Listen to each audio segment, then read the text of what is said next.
Brought you by Meghdoot Madhushunya. थक गए? हाँ, मुझे डायबिटीज है।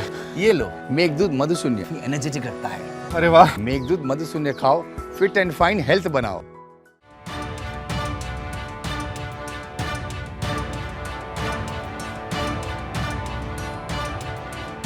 जयंत चौधरी एक बार फिर से मानो सियासी सनसनी बन गए रातों रात।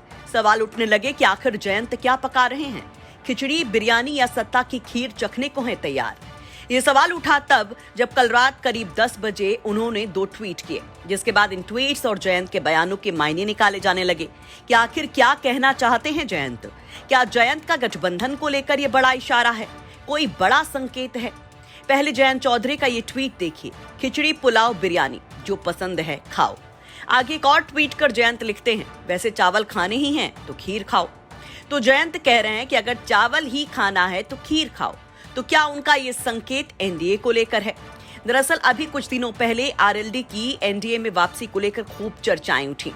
महाराष्ट्र में हुए सियासी घटनाक्रम के बाद बीजेपी के कई सहयोगियों के बयान आए जयंत के एनडीए में शामिल होने को लेकर।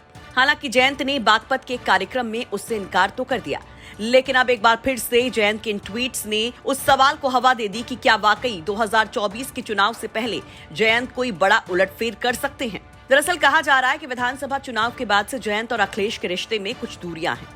न अखिलेश उन दूरियों को पाटने की कोशिश कर रहे हैं, न जयंत आगे बढ़कर अखिलेश से बात कर रहे हैं। कहा जा रहा है कि दोनों अपने अपने पॉलिटिकल सम्मान को बचाकर रखना चाहते हैं, और जयंत के लिए तो ये और भी जरूरी बन गया है, क्योंकि जिस तरह से पहले विधानसभा चुनाव में अपने ही इलाके में कई सीटों पर आरएलडी उम्मीदवारों को सपा के सिंबल पर लड़ाया गया, और उसके बाद निकाय चुनाव में सपा ने अपने उम्मीदवारों को जयंत के क्षेत्र में उतार दिया। उससे कहा जाने लगा कि आरएलडी के निचले स्तर के कार्यकर्ताओं में नाराजगी है। लोकल स्तर के नेता इसे अखिलेश की सियासी चढ़ाई के तौर पर देख रहे हैं, क्योंकि बार बार ये कहा जाता रहा है कि जिस क्षेत्र में जो मजबूत है वो क्षेत्र उसके लिए सियासी तौर पर छोड़ दिया जाए। लेकिन पश्चिमी यूपी में अखिलेश यादव अपनी अलग पैठ बनाने की कोशिश में लगातार लगे हुए हैं। हाल ही में उन्होंने मुजफ्फरनगर लोकसभा क्षेत्र में हरेंद्र मलिक को सपा का प्रभारी घोषित कर दिया, जिसके बाद कहा जाने लगा कि अखिलेश की मंशा से आरएलडी और जयंत चौधरी को और भी झटका लगा है। वहीं ये भी कहा जा रहा है कि जाटों की सियासत करने वाले जयंत चौधरी की अखिलेश के साथ ही छोटे भाई वाला रिश्ता जाटों को पसंद नहीं आ रहा है। इसकी 2 वजहें मानी जा रही हैं।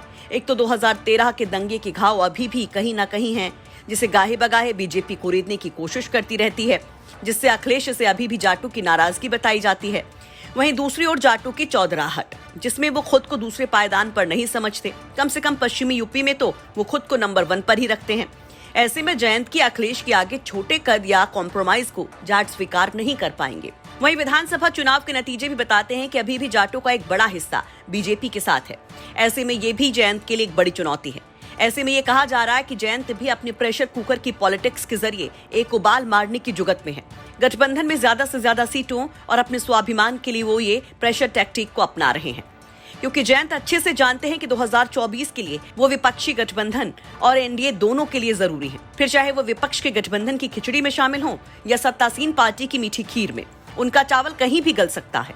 वैसे आप क्या कहेंगे जयंत के इन बयानों पर, और आपको क्या लगता है कि आगे जयंत क्या करने वाले हैं? कमेंट बॉक्स में अपनी राय जरूर रखें। ब्यूरो रिपोर्ट, यूपी तक।